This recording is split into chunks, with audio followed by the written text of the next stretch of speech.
ഏതൊരു പെണ്ണും പുറത്തു പോകുമ്പോൾ മാലയിടാറുണ്ടല്ലോ. സ്വർണമെന്ന് പറയുന്നവർക്ക് സ്വർഗം തന്നെയാണ്. ആ പെണ്ണിന്റെ ഒരു വീക്ക്നെസ് ആണ്, പെണ്ണിന്റെ ഒരു ദൗർബല്യമാണ് സ്വർണമെങ്കിൽ. പ്രിയപ്പെട്ട സഹോദരങ്ങളെ, ആയിഷ റളിയല്ലാഹു അൻഹയുടെ കയ്യിൽ സ്വർണമില്ല. അസുമായിനോട് ചോദിച്ചു, അസുമ എന്ന് പറയുന്നത് ആയിഷയുടെ ഉമ്മയുടെ മോളല്ല, ആയിഷയുടെ ഉപ്പ അബൂബക്കറിന്റെ മോളാണ്, മറ്റൊരു ഭാര്യയിലുള്ള മോളാണ്. അസുമായിൽ നിന്ന് ഒരു മാല കടം വാങ്ങിയിട്ട് കൊണ്ടുപോവുകയാണ്. എങ്ങനത്തെ മാലയെന്നറിയോ? ഇന്ന് നമ്മുടെ തള്ളവിരലിന്റെ വലിപ്പമുള്ള മാലയല്ല, കൈപ്പറ്റിയുടെ വലിപ്പമുള്ള മാലയല്ല. ആ മാലയുടെ മുൻഭാഗത്ത് മാത്രമേ സ്വർണമുള്ളൂ. അതിന്റെ പുറകുവശത്തെ ചരടാണ്, തുണിയിനാലുള്ള നൂലിനാലുള്ള ചരടാണ്. അത്രയും സ്വർണത്തിന്റെ കമ്മി ഉണ്ടായിട്ട് ജീവിച്ച പ്രിയപ്പെട്ട ഭാര്യ, സഹോദരങ്ങളെ, പ്രിയപ്പെട്ട ഭാര്യ തന്റെ സഹോദരിയിൽ നിന്ന് കടം വാങ്ങിയിട്ട്, അസുമ എന്ന പ്രിയപ്പെട്ടവരിൽ നിന്ന് കടം വാങ്ങിയിട്ട് ആ മാല ധരിച്ചുകൊണ്ട് പോകുമ്പോ തിരികെ വരുന്ന സമയത്താണ് അവർക്ക് പ്രത്യേകമായ പ്രാഥമിക ആവശ്യം നിർവഹിക്കേണ്ടി വന്നത്. ആ സമയത്ത് ആയിഷ ബീവി അവിടെ പോയി. തിരികെ വന്നപ്പോ മാല കാണാനില്ല. ചരിത്രം വിശാലമാണ്. അങ്ങനെയാണ് സഹോദരങ്ങളെ സൂറത്തുൻ നൂർ ഇറങ്ങാനുള്ള കാരണം അവിടെയാണ്. വ്യഭിചാരോപണം നടത്തി, അല്ലാഹുവിന്റെ ഹബീബിന്റെ പ്രിയപ്പെട്ട ഭാര്യയെ പറ്റിയിട്ട് വ്യഭിചാരോപണം നടത്തി അവസാനം നിരപരാധിയാണെന്ന് തെളിഞ്ഞപ്പോ പ്രിയപ്പെട്ടവരെ രണ്ടാം കൊല്ലത്തെ യാത്ര വന്നു. ആ യാത്രയിലും ആയിഷയുടെ പേര് തന്നെ വീണു, ആയിഷ റളിയല്ലാഹു തആല അൻഹ. വീണ്ടും എന്റെ പ്രിയ സഹോദരങ്ങളെ, ആയിഷ റളിയല്ലാഹു അൻഹ നബി തങ്ങൾ അനുഗമിച്ച് തിരികെ വരുമ്പോ പ്രിയപ്പെട്ടവരെ സംഭവിച്ചത് ഇതുപോലെ തന്നെ. ആയിഷ ബീവി കാരണം അവർക്ക് യാത്ര മുടങ്ങേണ്ടി വന്നു. എന്തോ കാരണത്തിന്റെ പേരിൽ യാത്ര മുടങ്ങിയപ്പോ അന്ന് രാത്രി അവിടെ തങ്ങാമെന്ന് പറഞ്ഞു. പക്ഷേ യാത്രക്കാര് തങ്ങിയ പ്രദേശത്ത് വെള്ളമില്ലാത്ത നാടാണ്. അന്ന് കൊടും വെയിലാണ്, മഴയില്ല. സഹോദരങ്ങളെ, കുടിക്കാൻ വെള്ളം കുറച്ച് കയ്യിലുണ്ട്. പക്ഷേ നേരം വെളുക്കുമ്പോൾ എങ്ങനെയാണ് സുബഹി നമസ്കരിക്കുക? നേരം വെളുക്കുമ്പോൾ എങ്ങനെയാണ് മലമൂത്ര വിസർജനം ചെയ്തിട്ട് ശൗചം ചെയ്യുക? ആ സമയത്ത് എല്ലാവരും വിഷമിച്ചു. ആളുകൾ ഓടിച്ചെന്ന് അബൂബക്കർ സിദ്ദീഖിനോട് പറഞ്ഞു, സിദ്ദീഖേ, നിന്റെ മോള് വല്ലാത്ത കാര്യം തന്നെയാണ്, ഇപ്പോഴും നമ്മളെ ഇടങ്ങേറാക്കുകയാണല്ലോ. ഇവിടെ വെള്ളമില്ലാത്ത നാട്ടിൽ താമസിക്കേണ്ടി വന്നല്ലോ. ഈ രാത്രി തന്നെ യാത്ര ചെയ്തിരുന്നെങ്കിൽ ഏതെങ്കിലും വെള്ളമുള്ള പ്രദേശത്തെത്തുമായിരുന്നല്ലോ. ഇവിടെ നമ്മൾ തങ്ങേണ്ടി വന്നത്, യാത്ര ചെയ്ത് ഇവിടെ തങ്ങേണ്ടി വന്നത് ആയിഷ ബീവി കാരണമാണ്. അബൂബക്കറെ, വല്ലാത്ത കഷ്ടമാണെന്ന് പറഞ്ഞ് വാപ്പയല്ലേ മഹാനായ പ്രവാചകന്റെ അടുക്കൽ ചെന്ന് സഹാബത്തിന് പറയാൻ പറ്റോ? ഭർത്താവിനോട് പരിഭവം പറയാൻ പറ്റോ? ഇല്ല. അതുകൊണ്ട് ഉപ്പാനോട് പരാതി പറഞ്ഞു ചെന്ന് അബൂബക്കർ സിദ്ദീഖ് റളിയല്ലാഹു തആല അൻഹു എന്ത് ചെയ്തെന്നറിയോ? എന്റെ ആയിഷ ഇങ്ങനെ ജനങ്ങളെ വീർപ്പ് മുട്ടിക്കുകയാണല്ലോ, ജനങ്ങളെ ഇടങ്ങേറാക്കുകയാണല്ലോ, രണ്ട് കൊടുക്കണമെന്ന് നീയത്തോടെ കടന്നു ചെല്ലുമ്പോ കാരുണ്യത്തിന്റെ പ്രവാചകനിതാ ആയിഷയുടെ മടിയിൽ കിടക്കുകയാ. ആയിഷ റളിയല്ലാഹു അൻഹയുടെ മടിത്തട്ടിൽ റസൂലുള്ളാഹിന്റെ റിസാലത്തിന്റെ ശിരസ് ചേർത്ത് വെച്ച് കിടക്കുകയാ. ആ സമയത്ത് അബൂബക്കർ സിദ്ദീഖ് തങ്ങൾക്ക് ഒന്നും ചെയ്യാൻ പറ്റുന്നില്ല. കാരണം നബിതങ്ങൾ ഉണർന്നാലോ, നബിതങ്ങൾ മടിയിൽ തല വെച്ച് കിടക്കുകയല്ലേ. എന്നാലും ആയിഷ ബീവിയുടെ അടുക്കൽ ചെന്നിട്ട് അബൂബക്കർ സിദ്ദീഖ് റളിയല്ലാഹു തആല അൻഹു എന്ന പിതാവ് എന്ത് ചെയ്തെന്നറിയോ? എന്തിനാണ് ഈ നാട്ടുകാരെ ഇടങ്ങേറാക്കിയത്? നീ കാരണമല്ലേ, നിന്റെ അശ്രദ്ധ കാരണമല്ലേ യാത്ര മുടങ്ങിയത്? ഇവിടെ വെള്ളമില്ലാത്ത ഏരിയയാണ്, എങ്ങനെ നാളെ സുബഹി നമസ്കരിക്കും? വല്ലാത്ത വിഷമമാണ് എന്ന് പറഞ്ഞിട്ട് ആയിഷയുടെ തോളിൽ ഒരു കുത്തു വെച്ച് കൊടുത്തു. ആയിഷ ബീവി പറഞ്ഞത് എന്തെന്നറിയോ? എനിക്ക് നന്നായിട്ട് വേദനിച്ചു, പക്ഷേ എഴുന്നേറ്റ് ശരീരം മുഴുവൻ തടകണമെന്ന് എനിക്ക് ആഗ്രഹം തോന്നി.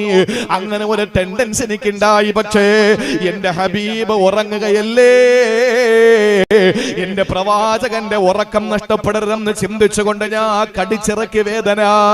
എന്റെ വാപ്പ എന്നെ തല്ലിയത് എനിക്ക് വല്ലാത്ത വേദന വന്നു. ആ സന്ദർഭത്തിൽ ആയിഷ റളിയല്ലാഹു തആല കരഞ്ഞു. പക്ഷേ കണ്ണുനീര് റസൂലുള്ളാഹിന്റെ മുഖത്ത് വീഴാൻ അനുവദിച്ചില്ല.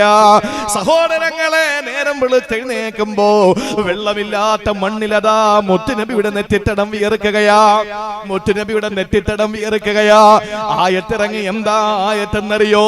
നിങ്ങളൊരു നാട്ടിലെത്തിയാൽ, നിങ്ങൾ യാത്രക്കാരാണെങ്കിൽ, അല്ലെങ്കിൽ നിങ്ങളെ ഭാര്യമാരെ സ്പർശിച്ചാൽ, അല്ലെങ്കിൽ നിങ്ങളെ പ്രാഥമിക ആവശ്യങ്ങൾ നിർവഹിച്ചാൽ, അല്ലെങ്കിൽ നിങ്ങൾക്ക് വെള്ളം തൊടാൻ പറ്റാത്തൊരു ഗതി വന്നു കഴിഞ്ഞാൽ ഫഇല്ലം തജിദൂ മാ, നിങ്ങൾക്ക് വെള്ളം നിങ്ങൾ എത്തിച്ചില്ലെങ്കിൽ ഫതയമ്മമൂ സഈദൻ തയ്യിബാ, പരിശുദ്ധമായ മണ്ണെടുത്തിട്ട് നിങ്ങൾ തയമ്മം ചെയ്യണേ. ഈ ആയത്തിറങ്ങുമ്പോ ആയിഷ റളിയല്ലാഹു അൻഹ ആഹ്ലാദിക്കുകയാ. സഹാബാക്കൾ അബൂബക്കർ തങ്ങളുടെ മുന്നിൽ വന്നിട്ട് പറഞ്ഞു, അല്ലയോ സിദ്ദീഖേ, ഞങ്ങളെ കുറ്റം പറഞ്ഞതൊക്കെ ശരിയാണ്, പക്ഷേ ആയിഷ എന്ന് നിങ്ങളുടെ പ്രിയപ്പെട്ട പൊന്നുമോളെ കാരണത്താൽ അള്ളാഹു ഞങ്ങൾക്ക് അനുഗ്രഹം ചൊരിഞ്ഞിരിക്കുകയാ. അബൂബക്കറിന്റെ കുടുംബം വീണ്ടും ഞങ്ങളെ പരാജയപ്പെടുത്തിയിരിക്കുകയാ. ആയിഷ ബീവി ഇവിടെ നിന്നത് കൊണ്ടല്ലേ ഇവിടെ കിടക്കേണ്ടി വന്നത്, ഇവിടെ കിടന്നത് കൊണ്ടല്ലേ വെള്ളമില്ലാത്ത മണ്ണിൽ ഞങ്ങൾ പരാതിപ്പെട്ടത്. അങ്ങനെ പരാതിക്ക് പരിഹാരമല്ലേ പരിശുദ്ധ ഖുർആനിൽ തയമ്മത്തിന്റെ ആയത്തിറങ്ങിയത്. ആയിഷ ബീവിയാണ് തയമ്മമിന്റെ ആയത്തിറങ്ങാൻ കാരണക്കാരിയെങ്കിൽ എന്റെ പ്രിയപ്പെട്ടവരെ, മണ്ണ് പരിശുദ്ധമാകണം, മണ്ണ് പരിശുദ്ധമാകണം.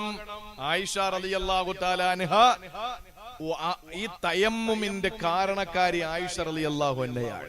പള്ളിയിലൊക്കെ ഒരു നമ്മുടെ ജീവിതത്തിൽ നമ്മുടെ ചെറുപ്പക്കാരാണെങ്കിലും പ്രായമുള്ളവരാണെങ്കിലും മതപരമായിട്ടുള്ള നമ്മുടെ ആവശ്യമായ എല്ലാ കാര്യങ്ങളും നമ്മൾ പഠിച്ചിരിക്കണം. അതിൽ ഒരു അശ്രദ്ധയും നമ്മൾ വിചാരിക്കരുത്. പഠിക്കാൻ മനസ്സുണ്ടാകണം, അത് നമ്മുടെ ആവശ്യമാണ്. ഇന്ന് പള്ളികളിൽ നിങ്ങൾ നോക്ക്, കയ്യിൽ ബാൻഡേജ് ഇട്ടിട്ട് ആളുകൾ വരുന്നുണ്ട്, ബാൻഡേജ് ഒട്ടിച്ചു കൊണ്ടുവരുന്നുണ്ട് ആളുകൾ. എങ്ങനെ ഒതു ശരിയാകും? അവർക്കറിയില്ല അത്രയും ഭാഗത്ത് വെള്ളം ചേർന്നില്ല എങ്കിൽ തന്റെ നിസ്കാരം സഹിയായിട്ടില്ല എന്ന്. ഇവിടെ ഹനഫി മദ്ഹബാ അല്ലല്ലോ, ഷാഫി എന്നല്ലോ. അപ്പൊ ആ മസാല നമ്മൾ പഠിക്കണ്ടേ? എന്തിനു വിഷമിക്കണം?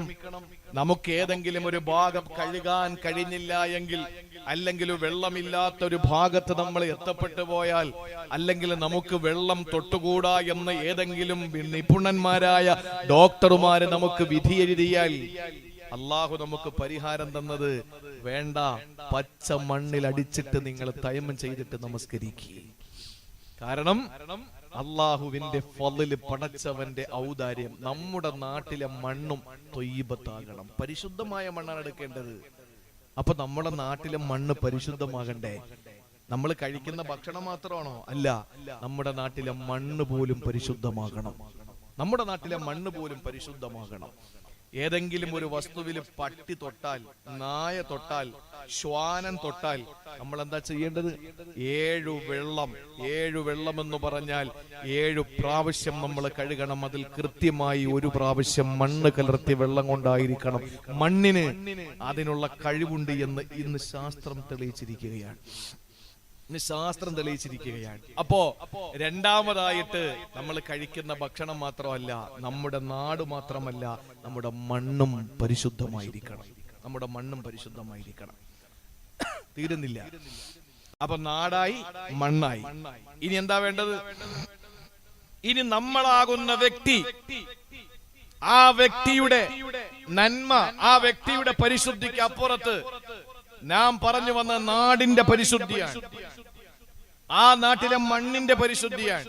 എന്റെ പ്രിയപ്പെട്ട സഹോദരങ്ങളെ, ഇനി നമ്മുടെ വീട്ടിന്റെ മുറ്റത്ത് നിൽക്കുന്ന വൃക്ഷങ്ങളും ത്വയ്യിബത്താകണം. വീട്ടിന്റെ മുറ്റത്തേക്കുന്ന വൃക്ഷങ്ങൾ പോലും ത്വയ്യിബത്താകണം എന്ന് പറഞ്ഞാൽ അതിനകത്തെല്ലാണ്ട് കഞ്ചാവ് കൃഷി പറ്റൂല എന്നർത്ഥം. കഞ്ചാവ് കൃഷി പറ്റൂല. നമ്മുടെ വീടിന്റെ മുറ്റത്ത് നിൽക്കുന്ന വൃക്ഷങ്ങൾ പോലും പരിശുദ്ധമായിരിക്കണം. ലഹരി ഉൽപ്പാദിപ്പിക്കപ്പെടുന്ന വൃക്ഷങ്ങളാകാൻ പാടില്ല, സസ്യങ്ങളാകാൻ പാടില്ല. ഇത് ഇസ്ലാമിന്റെ നിയമമാണ്. കഴിക്കുന്ന ഭക്ഷണത്തിലാണോ നമ്മൾ ആ ഹറാമും ഹലാലും മാത്രം കാണുന്നത്? അല്ല. നമ്മുടെ വീട്ടുമുറ്റത്ത് നിൽക്കുന്ന വൃക്ഷത്തിൽ പോലും നമ്മൾ അത് ത്വയ്യിബത്താകണം, പരിശുദ്ധമാകണമെന്നാണ്. അതുകൊണ്ടാണ് വിശുദ്ധമായ ഖുർആൻ സൂറത്ത് ഇബ്രാഹിമിൽ അല്ലാഹ് പരിചയപ്പെടുത്തുകയാണ്. ഒരു വിശ്വാസിയുടെ ഉദാഹരണം അല്ലാഹ് പറയുമ്പോൾ അത് എങ്ങനെയാണ് പറഞ്ഞതെന്നറിയോ? അലം തറ കൈഫ ലറബല്ലാഹു മസലൻ, അലം തറ കൈഫ ലറബല്ലാഹു മസലൻ കലിമതൻ ത്വയ്യിബാ കശദറത്തിൻ ത്വയ്യിബാ. അല്ലാഹു പരിചയപ്പെടുത്തുന്നത്, സഹോദരങ്ങളെ, ഒരു മനുഷ്യന്റെ ഏറ്റവും നല്ല ഉദാഹരണം പറയാൻ അല്ലാഹു മനുഷ്യന്റെ ഉപമ പറഞ്ഞത് പരിശുദ്ധമായ വൃക്ഷത്തോടാണ്. പരിശുദ്ധമായ വൃക്ഷത്തോട് മനുഷ്യനെ ഉപമിച്ചിരിക്കുകയാണ് അല്ലാഹു തആല. ألم تر كيف ضرب الله مثلا كلمة طيبة كشجرة طيبة أصلها ثابت وفرعها في السماء تؤتي أكلها كل حين بإذن ربها സൂറത്ത് ഇബ്രാഹിമിൽ അല്ലാഹു പരിചയപ്പെടുത്തുകയാണ്. ഒരു മുസ്ലിമിന്റെ ഉദാഹരണം അല്ലാഹു പറഞ്ഞത് എന്തിനെ പറഞ്ഞുകൊണ്ടാണെന്നറിയോ? ഒരു മുസൽമാന്റെ ഉദാഹരണത്തെ പറയാൻ അല്ലാഹു തആല ആ വീടിനെ ഉദാഹരിച്ചില്ല, ആ നാട്ടിലെ പള്ളിയെ ഉദാഹരിച്ചില്ല. അല്ലാഹു പറഞ്ഞത് എന്താണ്? കശദറത്തിന് ത്വയ്യിബാ, കശദറത്തിന് ത്വയ്യിബാ, ഒരു പരിശുദ്ധമായ വൃക്ഷമാണത്രേ. അല്ലാഹു പരിശുദ്ധമായ വൃക്ഷമെന്ന് പരിചയപ്പെടുത്തുന്നു. ഏതാണ് പരിശുദ്ധമായ വൃക്ഷം? അത് മുഅ്മിനാണ്. എന്നിട്ട് അല്ലാഹു പറഞ്ഞത് അസ്ലുഹാ സാബിത്തുൻ, അതിന്റെ വേരുകൾ, അടിവേരുകൾ, തായ്വേരുകൾ ഉറച്ചതാണ്. വഫർഉഹാ ഫിസ്സമാ, അതിന്റെ ശിഖരങ്ങൾ ഇങ്ങനെ മാനമുട്ട ഉയർന്നു നിൽക്കുകയാണ്. പടച്ചവന്റെ കൽപ്പനയനുസരിച്ച് അതിന്റെ ഫലം എല്ലാ പ്രാവശ്യവും അല്ലാഹുവിന്റെ അടിമകൾക്ക് കൊടുത്തുകൊണ്ടിരിക്കുകയാ. കർഷകന് അതിന്റെ ഫലം എല്ലായ്പ്പോഴും കിട്ടിക്കൊണ്ടിരിക്കുകയാണ്. ചിന്തിക്കണേ സഹോദരങ്ങളെ, ഈ ഉദാഹരണം ആരെ പറ്റിയാണല്ല പറഞ്ഞതെന്നറിയോ? ചിന്തിക്കുക. ശജറത്തിന് തയ്യിബാ, പരിശുദ്ധ വൃക്ഷമെന്ന് പറഞ്ഞാൽ അത് ഞാനാണ്, അത് നിങ്ങൾ ഓരോരുത്തരുമാണ്. എന്തേ അല്ലാഹു ഉദാഹരിച്ചതെന്നറിയോ? അസ്ലുഹാ സാബിത്തുൻ എന്ന് പറഞ്ഞാൽ അടിവേര് തായ്വേര് ഭൂമിയിൽ ഉറച്ചിരിക്കുന്നു എന്ന് പറഞ്ഞാൽ ഹൃദയത്തിലെ വിശുദ്ധമായ കലിമ ഉറച്ചു എന്നാണ്. വഫർഉഹാ ഫിസ്സമാ,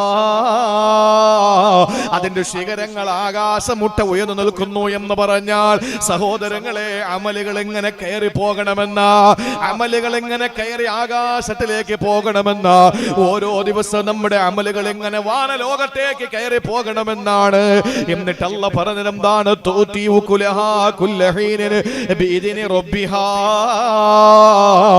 എല്ലാ കർഷകർക്കും ആവശ്യമായത് എല്ലാ സമയത്തും ഫലമായി കൊടുക്കുന്ന ഒരു മനോഹരമായ വൃക്ഷം പോലെ ഞാൻ ഈ നാട്ടിലുള്ള ജനങ്ങൾക്ക്, ആണുങ്ങൾക്ക്, പെണ്ണുങ്ങൾക്ക്, ഹിന്ദുക്കൾക്ക്, ക്രിസ്ത്യാനികൾക്ക്, മതമുള്ളവന് ഇല്ലാത്തവന് ഞാൻ ഉപകാരിയാകണമെന്ന സഹോദരങ്ങളെ, കർഷകർക്ക് യഥേഷ്ടം ഭക്ഷണം കൊടുക്കുമ്പോൾ, യഥേഷ്ടം ഫലം കൊടുക്കുമ്പോൾ ഒരു വിശ്വാസി എങ്ങനെയാകണം? അവന് പരിശുദ്ധമായ കാര്യങ്ങൾ ചെയ്യണമെന്ന, അവന്റെ നോട്ടം പരിശുദ്ധമാകണം, അവന്റെ ഭാഷണം പരിശുദ്ധമാകണം, അവന് എല്ലാം, അവനിൽ നിന്ന് മറ്റുള്ളവരെ നേരിടുന്നത് മുഴുവൻ പരിശുദ്ധമാകണം, ത്വയ്യിബാകണമെന്ന എന്റെ പ്രിയപ്പെട്ട സഹോദര, ഒരു നിമിഷം ഒന്ന് ചിന്തിക്ക്. നമ്മെ സംബന്ധിച്ചിടത്തോളം അല്ലാഹു നമ്മളെ ഉദാഹരിക്കാൻ വേണ്ടി പറഞ്ഞത് പരിശുദ്ധമായ വൃക്ഷമാണെങ്കിൽ ആ വൃക്ഷത്തിന്റെ അടിവേര് തായ്വേര് ഭൂമിയിൽ ഉറച്ചതുപോലെ എന്റെയും നിങ്ങളുടെ ഹൃദയത്തിൽ ഈമാൻ ഉണക്കണമെന്നാണ്. അതിന്റെ ശിഖരങ്ങൾ വാനലോകത്തേക്ക് തലയെടുപ്പോടെ നിൽക്കുന്നത് പോലെ നമ്മുടെ അമലുകൾ ആകാശത്തിലോട്ട് കയറി പോകണമെന്ന, ഓരോ ദിവസം നമ്മുടെ അമല് കയറിപ്പോണ്ടേ. വ്യാഴാഴ്ചയും തിങ്കളാഴ്ചയും അമലുകൾ കയറി പോകുന്ന, ആ അമലുകൾ ആകാശത്തിലേക്ക് ഉയർന്നു പോകുന്ന ദിവസമാണത്രേ പ്രിയപ്പെട്ടവരെ. അതുകൊണ്ട് തന്നെ വ്യാഴാഴ്ച അമലുകൾ ഉയർത്തപ്പെടുമ്പോ അന്ന് നോമ്പ് സുന്നത്താക്കി, ആഴ്ചയിൽ ഒരു ദിവസം വ്യാഴാഴ്ച അമലുകൾ കയറി പോകുന്നു. ഓരോ ദിവസവും സുബഹിന് ശേഷവും അസറിന് ശേഷവും അമലുകൾ ഉയർത്തപ്പെടുകയാണ്. അസറിന് ശേഷം സുബഹിക്ക് ശേഷവും അമലുകൾ ഉയർത്തപ്പെടുന്നു. അതുകൊണ്ടാണ് സുബഹിക്കും ആ മഗ്രിബിന്റെ സമയത്തും അസറിന്റെ സമയത്ത് സുബഹിന്റെ സമയത്തും ഈ രണ്ട് വഖത്ത് നമസ്കാരത്തില് ജമാഅത്ത് നഷ്ടപ്പെടുത്താൻ പാടില്ല. സുബഹിയും അസറും എന്താ കാര്യം എന്നറിയോ? നമ്മുടെ പള്ളിയില് ഈ സുബഹിക്കും അസറിനും നമ്മൾ കാണാത്ത അള്ളാഹുവിന്റെ മാലാകന്മാരുടെ സാന്നിധ്യമുണ്ട്. രണ്ട് വഖത്ത്. എന്താ കാര്യം? മഗ്രിബിനും ഇശാക്കും ഒക്കെ ഉണ്ടാവും, പക്ഷെ അസറിനും സുബഹിക്കും വരുന്ന മലക്കുകൾ വേറെ സ്വഭാവക്കാരായ മലക്കുകളാ. രണ്ട് ഷിഫ്റ്റാണ്. ഇന്നിപ്പോ നമ്മളാണല്ലോ 8 മണിക്കൂർ ജോലി, 8 മണിക്കൂർ ജോലി. രാവിലെ 4 മണിക്ക് കയറിയാൽ വൈകുന്നേരം ഉച്ചക്ക് ഇറങ്ങാം, അല്ലെ? 8 മണിക്ക് കയറിയാൽ വൈകുന്നേരം 4 മണിക്ക് ഇറങ്ങാം, 4 മണിക്ക് കയറിയാൽ പിറ്റേന്ന് രാവിലെ ഇറങ്ങാം. ഷിഫ്റ്റ് ആയിട്ട് നമ്മളിപ്പോ ജോലിക്കാരെ നിയമിക്കാറുണ്ട് ഓഫീസുകളിൽ. ആദ്യമായി ഷിഫ്റ്റ് ആയിട്ട് ജോലിക്കാരെ നിയമിച്ചത് അല്ലാഹുവാ നമുക്ക് പരിചയപ്പെടുത്തി തന്നത്. സുബഹി നമസ്കാരത്തില് രാത്രി ഡ്യൂട്ടി ഇട്ട മലക്കുകൾ തിരിച്ച് കയറി പോകുന്ന സമയമാണ്. ഏത്? സുബഹി നിസ്കാരം കഴിഞ്ഞിട്ട്. സുബഹി നിസ്കാരം ജമാഅത്തായി നമസ്കരിക്കുമ്പോ ആ സമയത്ത് അള്ളാഹുവിന്റെ മലക്കുകൾ, ഏത് മലക്കുകൾ? എനിക്ക് തലേ ദിവസം രാത്രി എന്റെ എല്ലാ കൃത്യമായ എന്റെ അമലുകൾ രേഖപ്പെടുത്താൻ വേണ്ടി അള്ളാഹു നിയോഗിച്ച മലക്ക് സുബഹിക്ക് ജമാഅത്തിൽ എന്നോടൊപ്പം കൂടും. എന്നിട്ട് എന്ത് ചെയ്യും? ആ മലക്ക് രാത്രിയുടെ ഡ്യൂട്ടി കഴിഞ്ഞിട്ട് സുബഹി കഴിഞ്ഞ ഒരൊറ്റ പോക്ക ആകാശത്തിലേക്ക്. അപ്പോ ഇതേ സുബഹി വഖത്തിന് രാവിലത്തെ ഡ്യൂട്ടിയുള്ള മലക്കുകളും പള്ളിയിലെത്തുന്നു. കാരണം അവര് പോയ ഉടനെ ഈ ഡ്യൂട്ടി അവരേറ്റെടുക്കുകയാണ്. ഇനി ഈ രാത്രി ഇപ്പൊ സുബഹി കഴിഞ്ഞ് പോയ മലക്കുകളുണ്ടല്ലോ, ആ മലക്കുകൾ അടുത്ത അസറിന്റെ വഖത്തിനാണ് ഇറങ്ങി വരുന്നത്. അസറിന്റെ വഖത്തിന് വന്ന് കൂടും. അപ്പോ ഈ ഡ്യൂട്ടി ഏറ്റെടുത്ത മലക്കുകള്, സുബഹിക്ക് ശേഷം ഏറ്റെടുത്ത മലക്കുകൾ അസർ നിസ്കാരത്തിൽ ജമാഅത്തിൽ കൂടിയിട്ട് അവര് കയറി പോകും. അപ്പോ ഈ മലക്കുകൾ, രണ്ട് ഷിഫ്റ്റിലുള്ള മലക്കുകളും നമ്മോടൊപ്പം ഹാജരാകുന്ന രണ്ട് വഖത്തുകൾ സുബഹിയും അസറുമാണ്. അപ്പോ നമ്മുടെ ജീവിതത്തിൽ എന്ത് വില കൊടുത്തും ഏത് പ്രതിസന്ധി ഉണ്ടായിരുന്നാലും ഈ സമയത്ത് നമസ്കാരം നമ്മൾ മുടക്കാൻ പാടില്ല. കാരണം അള്ളാഹുവിന്റെ അടുക്കൽ രാത്രിയുടെ ഡ്യൂട്ടിയുള്ള മലക്കുകൾ കയറി ചെല്ലുമ്പോ അള്ളാഹ് ചോദിക്കും, നീ വന്നപ്പോൾ എന്റെ അടിമ എന്ത് ചെയ്യുന്നു? നിസ്കാരത്തിലായിരുന്നു. ഏത്? സുബഹി. ശരി, നീ ഇന്നലെ ചെന്നപ്പോ അവൻ എന്തായിരുന്നു? നിസ്കാരത്തിലായിരുന്നു. ഏത്? തലേ ദിവസത്തെ അസർ. അതുപോലെ അടുത്ത മലക്കിനോടും ചോദിക്കും. അപ്പൊ ഓരോ ദിവസവും അമലുകൾ ഉയർത്തപ്പെട്ടുകൊണ്ടിരിക്കുന്നു. ഒരു ആഴ്ചത്തെ മുഴുവനായിട്ടുള്ള അമലുകൾ വ്യാഴാഴ്ച ഉയർത്തപ്പെടും. അപ്പോ ജീവിതത്തിൽ നമ്മുടെ അമലുകൾ ഉയർന്നു പോകണം. അതാണ് പരിശുദ്ധ വൃക്ഷത്തിന്റെ ശിഖരങ്ങളെ ഉപമിച്ചിരിക്കുന്നത്. ഇനി പറയുന്നത് എന്താ? തൂതി ഉകുലഹ കുല്ലഹീൻ.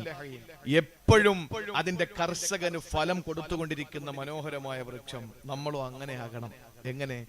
എല്ലാവർക്കും ഗുണം ഉണ്ടാകണം. നമ്മളെ കൊണ്ട് ഗുണം ഉണ്ടാകണം. ഗുണമില്ലാത്തവൻ മരിച്ചാൽ, ഗുണമില്ലാത്തവന് മരണപ്പെട്ടാൽ ആ നാട് മുഴുവന് സന്തോഷിക്കുമെന്ന അള്ളാന്റെ ഹബീബ് നബി മുഹമ്മദ് മുസ്തഫ സല്ലല്ലാഹു അലൈഹി വസല്ലമ തങ്ങൾ പറയുകയാണ്, ഒരു മനുഷ്യന് മരണപ്പെടുമ്പോൾ ഒന്നുകിൽ അവന് സന്തോഷിക്കുന്നവനാകും, അല്ലെങ്കിൽ സന്തോഷിപ്പിക്കുന്നവനാകും. എങ്ങനെയാണ് സന്തോഷിക്കുക? അവന് നല്ലവനാണെങ്കിൽ അവന് ജീവിതത്തിൽ ചെയ്ത എല്ലാ കർമ്മങ്ങളുടെയും പ്രതിഫലം വാങ്ങാൻ പോവുകയാണ്. അതുകൊണ്ട് അവന് സന്തോഷമാണ്. ഇനി ചില ആളുകളും സന്തോഷിക്കുകയില്ല, മറ്റുള്ളവരെ സന്തോഷിപ്പിക്കും. അവരാരെന്നറിയോ? ഈ നാട്ടിൽ ഗുണമില്ലാതെ കിടക്കുന്ന സാധനങ്ങളാണ്. ആ നാട്ടിലെ ജനങ്ങളെ മുഴുവനും സന്തോഷിക്കുന്നവന്റെ മരണത്തിൽ, ഈ നാട്ടിലെ ഈ കോഴികൾ പോലും, ഈ നാട്ടിലെ നായകൾ പോലും, ഈ നാട്ടിലെ ആട്ടിൻകുട്ടികൾ പോലും സന്തോഷിക്കുമെന്നാണ് നമ്മുടെ മരണത്തിൽ. ഈ നാട് പോലുവഴി ഈ നാടും ഈ നാട്ടിൽ താമസിക്കുന്ന എല്ലാ ആളുകളും സന്തോഷിക്കുമെന്നും മരിച്ചു കിട്ടിയല്ലോ എന്ന്. അപ്പോ നമ്മൾ ജനങ്ങൾക്ക് ഉപകാരമുള്ളവരാകണം. നമ്മൾ ജനങ്ങൾക്ക് ഉപകാരം. അപ്പൊ മുഅ്മിനായ ഒരു മനുഷ്യനെ നമ്മളെ പരിചയപ്പെടുത്താൻ, ഒരു വ്യക്തി എന്ന എന്നെ പരിചയപ്പെടുത്താൻ അള്ളാഹു പരിചയപ്പെടുത്തിയത് എന്റെ വീട്ടുമുറ്റത്ത് നിൽക്കുന്ന വൃക്ഷം, പരിശുദ്ധ വൃക്ഷത്തോടാണ്. അപ്പോ നമ്മുടെ ജീവിതത്തിൽ പരിശുദ്ധി എന്ന് പറയുന്ന, ത്വയ്യിബത്ത് എന്ന് പറയുന്നത് നമുക്ക് ഒഴിച്ചുകൂടാൻ പറ്റാത്തൊരു കാര്യമാണ്. ജീവിതത്തിൽ ഒഴിച്ചുകൂടാൻ പറ്റാത്ത കാര്യമാണ്. അത് കഴിഞ്ഞോ എന്റെ പ്രിയപ്പെട്ട സഹോദരങ്ങളെ, നമ്മൾ ശ്വസിക്കുന്ന വായു പോലെ ത്വയ്യിബത്താകണം. നമ്മൾ ശ്വസിക്കുന്ന വായു പോലും ത്വയ്യിബത്താകണം. നമ്മുടെ നാടായാ പോരാ, മണ്ണായാ പോരാ, വൃക്ഷങ്ങളായാ പോരാ, നമ്മൾ ശ്വസിക്കുന്ന വായു പോലെ പരിശുദ്ധമാകണം. അതിന് പറയുന്നത് റീഹുൻ ത്വയ്യിബാ. വിശുദ്ധമായ ഖുർആനിൽ അല്ലാഹു പരിചയപ്പെടുത്തിയല്ലോ സൂറത്ത് യൂനുസിലൂടെ. അല്ലാഹു പറയുകയാണ്, ഹുവല്ലദീ യുസയ്യിറുകും ഫിൽ ബർരി വൽ ബഹരി ഹത്താ ഇദാ കുന്തും ഫിൽ ഫുൽകി വജറൈന ബിഹിം ബിരീഹിൻ ത്വയ്യിബാ വഫരിഹൂ ബിഹാ. സഹോദരങ്ങളെ, കപ്പലിൽ യാത്ര ചെയ്യുന്നവരെ പറ്റി അല്ലാഹു പരിചയപ്പെടുത്തുകയാ. ഹുവല്ലദീ വയുസയ്യിറുകും ഫിൽ ബർരി വൽ ബഹരി, കരയിലെ കടലിലും നിങ്ങളെ യാത്ര ചെയ്യിപ്പിക്കുന്നവനാണ് അല്ലാഹ്. ഹത്താ ഇദാ കുന്തും ഫിൽ ഫുൽഖി, നിങ്ങൾ കപ്പലിലായി കഴിഞ്ഞാൽ വജറൈന ബിഹിം, നിങ്ങളെ കൊണ്ട് ആ കപ്പൽ ഇങ്ങനെ സഞ്ചരിക്കുമ്പോ എങ്ങനെയാണ് സഞ്ചരിക്കുന്നത്? ബിരീഹിന ത്വയ്യിബ, പരിശുദ്ധമായ കാറ്റ് വന്നിട്ട് കപ്പലിനെ ഇങ്ങനെ കൊണ്ടുപോവുകയാ. പരിശുദ്ധമായ കാറ്റ് വന്ന് കപ്പലിനെ കൊണ്ടുപോവുകയാ. സഹോദരങ്ങളെ, പരിശുദ്ധമായ കാറ്റെന്ന് പറഞ്ഞാൽ ഇളം തെന്നലാണ്.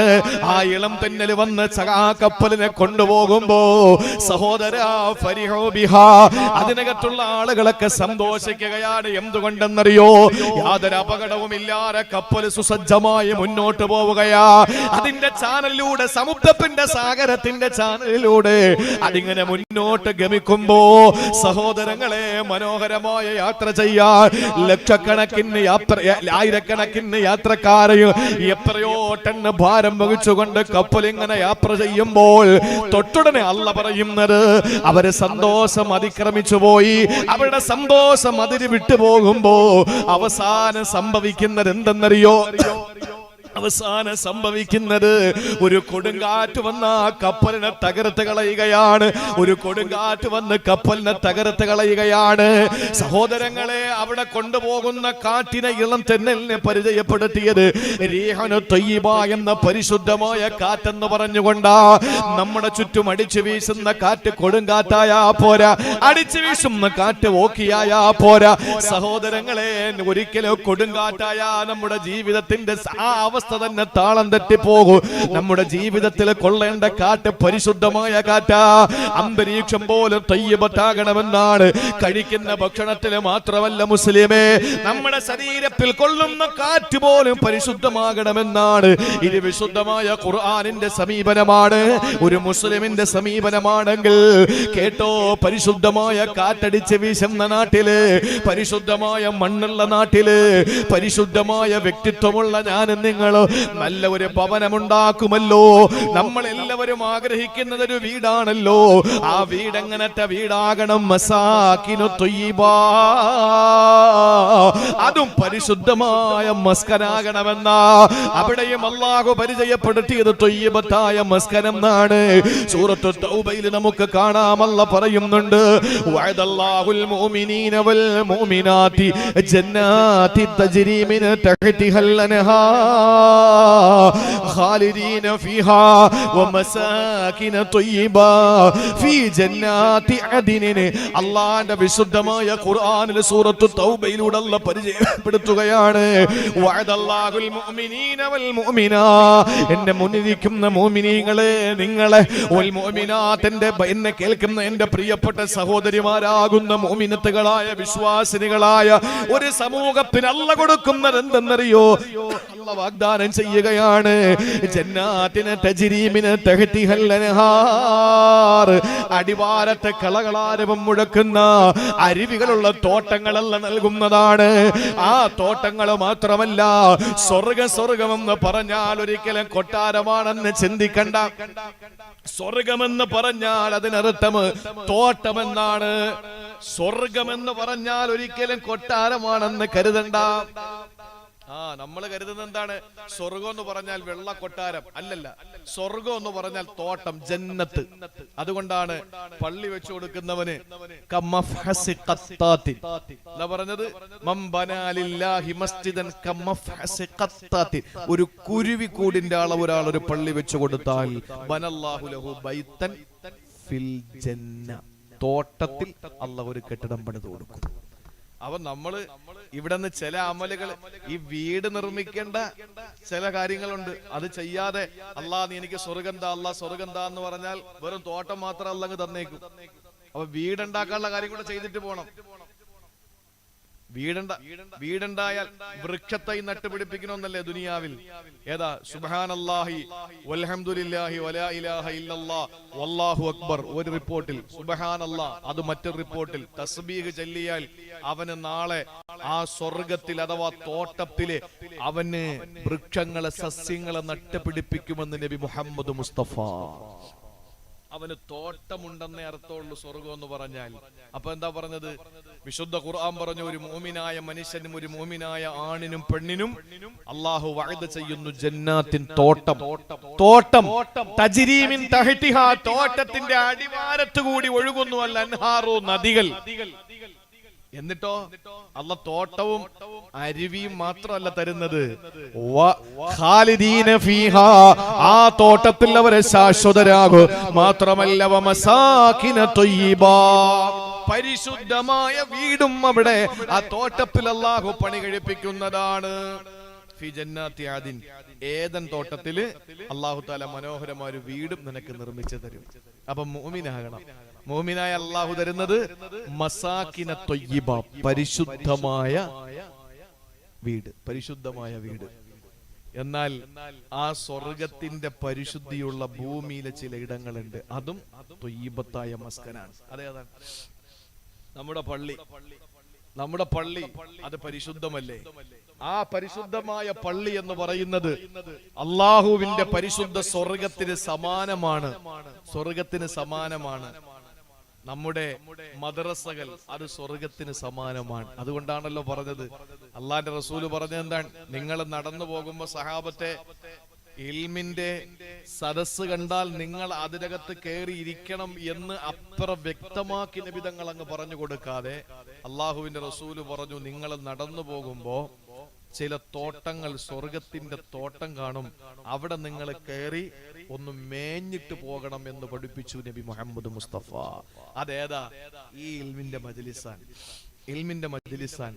മദ്രസകൾ, മദ്രസകൾ അള്ളാഹുവിന്റെ സ്വർഗത്തിന്റെ തോപ്പ. അതുകൊണ്ടാണ് ഏതെങ്കിലും ഒരു വ്യക്തി ഇൽമു പഠിക്കാൻ വേണ്ടി, വഅള് കേൾക്കാൻ വേണ്ടി ഇറങ്ങി വീട്ടിൽ നിന്ന് വന്ന വഴിയിൽ പാതി വഴിയിൽ മരിച്ചുപോയാൽ നിങ്ങൾ രക്ഷപ്പെട്ടു.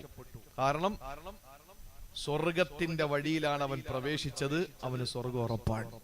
മദ്രസയിൽ പഠിക്കാൻ പോകുമ്പോ മരണപ്പെട്ടാൽ, ദറസിൽ പഠിക്കാൻ പോകുമ്പോ മരണപ്പെട്ടാൽ രക്ഷപ്പെട്ടു. ഇൽമിനെ തേടിയുള്ള വഴികളിൽ മരണപ്പെട്ടു പോകുന്നവന് സ്വർഗമുണ്ടെന്ന് പറയാൻ കാരണം അവൻ സ്വർഗത്തിലേക്കാണ് നടന്നുപോയത്. നമ്മുടെ മദ്രസകൾ സ്വർഗ സമാനമാണ്, നമ്മുടെ പള്ളികൾ സ്വർഗ സമാനമാണ്, നമ്മുടെ വീടുകൾ സ്വർഗ സമാനമാണ്. നമ്മുടെ വീടുകൾ സ്വർഗ സമാനമാണ് അല്ലേ? നമ്മുടെ വീടുകൾ സ്വർഗ സമാനമാണ്, ഒരു സംശയവും വേണ്ട. എന്താണ് അള്ളാഹു വിശുദ്ധ ഖുർആനിലൂടെ പറഞ്ഞത്? യാ ആദമുസ്കുൻ അൻത വസൗജുകൽ ജന്ന, നിങ്ങൾ സ്വർഗത്തെ നിങ്ങൾ നിങ്ങളുടെ ഭാര്യ കൂടി മസ്കനാക്കിക്കോ. മസ്കൻ എന്ന് പറഞ്ഞാൽ വീട്. അപ്പൊ സ്വർഗത്തെ നിങ്ങൾ മസ്കനാക്കിക്കോ എന്ന് പറഞ്ഞാൽ ഭാര്യയും ഭർത്താവും അള്ളാഹുവിന്റെ വിധിവിലക്കുകൾ അംഗീകരിച്ച് ജീവിക്കുന്ന ഒരു വീട് സ്വർഗമാണ്. ഒരു സംശയം അക്കാര്യത്തിൽ വേണ്ട. ഭാര്യ, മക്കൾ, മാതാപിതാക്കൾ സന്തോഷത്തോടു കൂടി ഒരു വീട്ടിൽ കഴിയുന്നു. നമ്മുടെ ഈ കുറക്കോട് എന്ന് പറയുന്ന ഈ പ്രദേശത്ത് ഒരു വാപ്പ, ഒരു ഉമ്മ, അവരുടെ കുഞ്ഞു മക്കള്, അല്ലെങ്കിൽ വാപ്പ, ഉമ്മ, മരുമകൾ, മകൻ, അവരുടെ ഫാമിലി, അല്ലെങ്കിൽ മകൾ, മരുമകൻ, അവരുടെ ഫാമിലി, അങ്ങനെ എല്ലാവരും സന്തോഷത്തോടു കൂടി ദീനനുസരിച്ച് ജീവിക്കുന്നവരായാൽ ഇവർക്ക് കിട്ടുന്ന പ്രതിഫലം എന്തെന്നറിയോ? നാളെ മരണപ്പെടുമ്പോ ജന്നാത്തു അദിനിൻ യദ്ഖുലൂനഹാ, ഈ പറഞ്ഞ അദിൻ, ജന്നാത്തു അദിനിൻ, ഈ പറഞ്ഞ സ്ഥലം ഉണ്ടല്ലോ, എവിടെ? ഇപ്പൊ തൊട്ട് മുമ്പ് പറഞ്ഞ എന്താണ്? വമസാകിന ത്വയ്യിബതൻ ഫീ ജന്നാത്തി അദിൻ, ഏദൻ തോട്ടത്തിൽ നിങ്ങൾക്ക് പരിശുദ്ധ ഭവനം തരുമെന്ന് പറഞ്ഞു. ആ ഭവനത്തിൽ പോകാൻ കാരണം ജന്നാത്തു അദിനി യദ്ഖുലൂനഹാ വമൻ സലഹ മിൻ ആബാഇഹിം വഅസ്വാജിഹിം വദുരിയാതിഹിം. വിശുദ്ധ ഖുർആൻ. അവന്റെ കുടുംബം, ഭാര്യയാണെങ്കിൽ ഭർത്താവ്, ഭർത്താവാണെങ്കിൽ ഭാര്യ, മക്കള്, മാതാപിതാക്കൾ എല്ലാവരോടൊപ്പം സുഖമായിട്ട് അവര് സ്വർഗത്തിൽ താമസിക്കുമെന്നാണ്.